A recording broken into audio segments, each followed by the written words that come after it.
अस्सलाम वालेकुम स्टूडेंट्स, उम्मीद है आप सब खैरियत से होंगे। कल हमने ज़ुबानदानी के बारे में पढ़ा था, जिसमें हमने ज़ुबान का मफ़हूम और कवायद ज़ुबान यानी इल्म हिजा, इल्म सर्फ़ और इल्म नहव के बारे में पढ़ा था। आज हम ज़िक्र करते हैं तलफ़्फ़ुज़ का।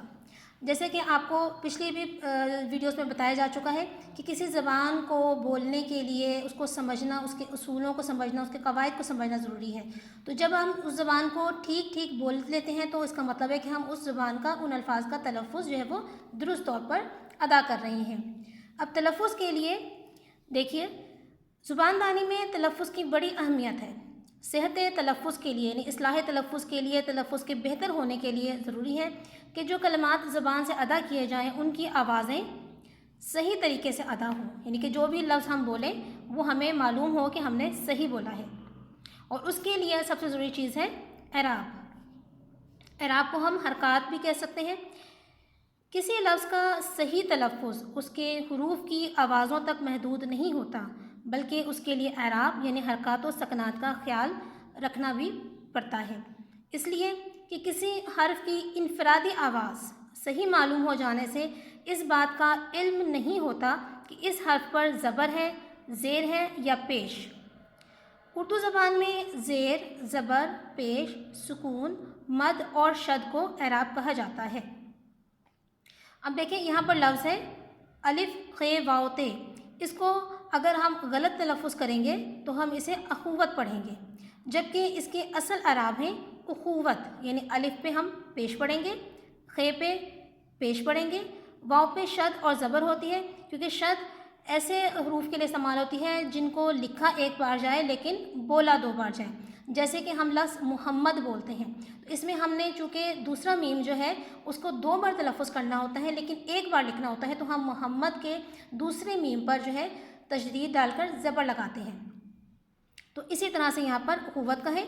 यहाँ 2 दफ़ा वाव लिखने का मकसद यही है कि जब इस वाव को मिलाकर लिखा जाएगा तो इसमें वाव पर तशदीद होगी और दाल पर उसके ऊपर फिर ज़बर होगा। अंधेरा। अब यहाँ पर जो है हे का तलफ़्फ़ुज़ जो है देखें उन्होंने नहीं किया, यानी कि हमारे पास जो हाय मखलूत है उसका तलफ़्फ़ुज़ यहाँ मौजूद नहीं है, अंधेरा लिखा हुआ है जो कि गलत तलफ़्फ़ुज़ है। इसका दुरुस्त तलफ़्फ़ुज़ होगा अंधेरा। अलिफ पे ज़बर है, नून साकिन है यानी कि इस पे अलामत जज़म है, दाल है, तशदीद है 2 चश्मी हे पर या हाय मखलूत पर, फिर बढ़िए और फिर रात, अंधेरा। तो इसलिए हमने इसका जब पूरा तलफ़्फ़ुज़ किया तो हमें 2 चश्मी है की आवाज़ जो है वो आपने निकालनी है। इसके बाद आते हैं हम हुरूफ़ इल्लत की तरफ। हुरूफ़ इल्लत को अहले ज़बान मुसव्वते भी कहते हैं। मुसव्वते का या हुरूफ़ इल्लत का जो मफ़हूम हमें मिलता है, मायने मिलता है, वो है हरकात, यानी इसे हुरूफ़ इल्लत भी कहा जाता है और इसे मुसव्वते भी कहा जाता है। जैसे अंग्रेज़ी में हम वॉवल्स पढ़ते हैं, यानी वो अल्फाज, वो हुरूफ जब वो किसी लफ्ज़ के दरमियान आते हैं तो उनकी आवाज़ जो है वो ज़ाहिर नहीं की जाती। तो इसी तरह से हमारे पास उर्दू में मुसव्वते जो हैं जब वो किसी लफ्ज़ के दौरान आते हैं तो वो लफ्ज़ के साथ मिलकर आवाज़ देते हैं, अलग से कोई आवाज़ नहीं देंगे। उर्दू ज़बान में हुरूफ़ इल्लत या मुसव्वतों की तादाद 4 है। यहाँ पर 3 लिखी हैं। बराह करम जो गलतियाँ दुरुस्त करवाई जा रही हैं किताब में उनको अपनी किताबों में साथ साथ दुरुस्त करते रहें ताकि जो है आपकी मालूमात गलत आप तक ना पहुँचे।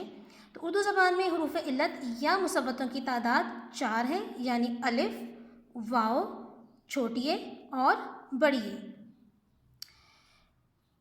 हुरूफ़ इल्लत के बारे में या मुसव्वतों के बारे में इजाफी मालूमात आपको देती चलूँ कि इसके लफ्ज़ी मायने हरकत देने वाले के हैं और मुसव्वतें दरअसल हुरूफ़ सही को बाहम जोड़ने में मदद करते हैं। हुरूफ़ सही यानी मुसव्वतों के अलावा अलिफ, वाव, छोटी और बड़ी के अलावा उर्दू के जितने हुरूफ़ तहजी हैं वो हुरूफ़ सही या अंग्रेज़ी में जिन्हें कॉन्सोनेंट्स कहते हैं वो कहलाएंगे और इनके ज़रिए सही आवाज़ों को जोड़ने से मुख्तलिफ़ बामायनी कलमे बनते हैं और फिर ये कलमे जुमले बनाते हैं और जब हम अपनी गुफ्तगू में और तहरीरों में इस्तेमाल करते हैं।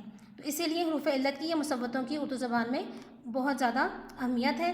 इन्हें हुरूफ़ हिज्जा की भी जो है वो इक़साम कह सकते हैं। हुरूफ़ हिज्जा हम पहले ही पढ़ के आ चुके हैं कि जब लफ्ज़ों को जोड़ तोड़ करके हमने एक मुकम्मल बामायनी लफ्ज़ बनाना होता है तो वो हुरूफ़ हिज्जा का इल्म कहलाता है। اس میں دو اقسام ہیں اس کی، مصوتیں اور مسمتیں. ابھی مصوتیں آپ کو بتایا واولس، اور مسمتیں آپ کو بتایا کانسوننٹس، یعنی کہ واولس کو نکال کے مسوتوں کو نکال کے جتنے حروف تہجی بنتے ہیں وہ مسمتیں کہلاتے ہیں. مسوتوں کی بھی آگے دو اقسام ہیں جن میں قصیر مسوتیں اور طویل مسوتیں ہیں. قصیر مسوتیں حرکات کی صورت میں ہیں، یعنی زیر زبر پیش. ایک لفظ ہے ہمارے پاس کل، کاف لام کل. جب میں کاف پہ زبر لگاؤں گی تو یہ کل ہوگا، جب کاف کے نیچے زیر لگاؤں گی تو یہ کل ہوگا، اور کاف کے اوپر پیش لگاؤں گی تو یہ کل ہو جائے گا.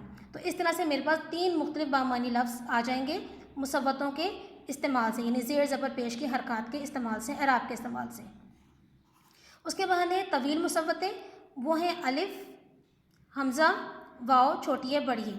یعنی کہ ہمارے پاس یہ حروف جہاں آئیں گے وہاں پر تلفظ بھی تبدیل ہو جائے گا. اب آئیے کتاب سے اس کا تفصیل دیکھتے ہیں اس کی. حروف علت یا مسوتیں لفظ کے شروع میں آئیں یا درمیان میں، اگر متحرک ہوگا یعنی اس پر کوئی اعراب ہوگا، جیسے بھی میں نے آپ کو کل یا کل یا کل کی مثال دی، یعنی اس پر زبر زیر یا پیش ہوگی تو وہ پڑھا جائے گا، جیسے اب، ورق، یاد وغیرہ. لیکن اگر ان حروف پر زبر زیر یا پیش نہیں ہوگی تو یہ حروف علت بن جائیں گے، جو لکھے تو جائیں گے لیکن پڑھنے میں نہیں آئیں گے. یعنی کہ تب یہ پھر ہمارے پاس پہلے جو ہے کثیر مسوتیں ہوں گے اگر ہم اعراب لگائیں گے، اور اگر ہم واولز استعمال کر رہے ہیں، الف چھوٹی ہے بڑی ہے اس طرح استعمال کر رہے ہیں، تو وہ ہمارے پاس طویل مسوتیں ہوں گے. جیسے کہ مثال ہے خود. اس لفظ میں واو پر کوئی علامت نہیں ہے، یہاں پر کوئی علامت نہیں ہے، لہٰذا اسے خود پڑھیں گے. خے اور دال، واو کا تلفظ نہیں آئے گا. جیسے کہ ہم لفظ نور پڑھتے ہیں، نور میں آپ دیکھ رہے ہیں کہ واو کا مکمل تلفظ موجود ہے، یعنی کہ وہ واو معروف ہے. لیکن جب ہم مسوتیں استعمال کرتے ہیں تو ہمارے پاس خود میں واو جو ہے وہ معدولہ ہو جاتا ہے. اسی طرح سے خواب. اب یہاں پر واو جو ہے دیکھیں میں نے اس کو تلفظ نہیں کیا اور اسے ایک چھوٹی سی لکیر لگا دی ہے جو کہ ظاہر کرتی ہے کہ واو جو ہے یہاں پر واو معدولہ ہے. اس کو خواب اور خواہش نہیں پڑھیں گے، اسے خواہش پڑھیں گے، یعنی کہ یہاں پر بھی ہم نے واو کو معدولہ کر دیا مسوتے کا استعمال کرتے ہوئے، خواہش پڑھیں گے. تو یہ تھا ہمارے پاس آج کا تلفظ کا کام. اس کو بہت اچھی طرح سے آپ نے ذہن نشین رکھنا ہے. جو بھی آپ کو اضافی معلومات دی گئی ہیں، جو تفصیلات بتائی گئی ہیں، اس کو براہ کرم اچھی طرح ذہن نشین رکھیں، کیونکہ اردو زبان کو بولنے کے لیے، کسی بھی زبان کو بولنے کے لیے تلفظ کا درست ہونا بہت ضروری ہے. کیونکہ معمولی سے تلفظ کے یا اعراب کے فرق کے ساتھ آپ دیکھ سکتے ہیں کہ معنی بھی بدل جاتے ہیں. تو درست تلفظ کے لیے اعراب کا جاننا بہت ضروری ہے. اگلے سبق تک کے لیے اجازت دیجیے. اللہ حافظ.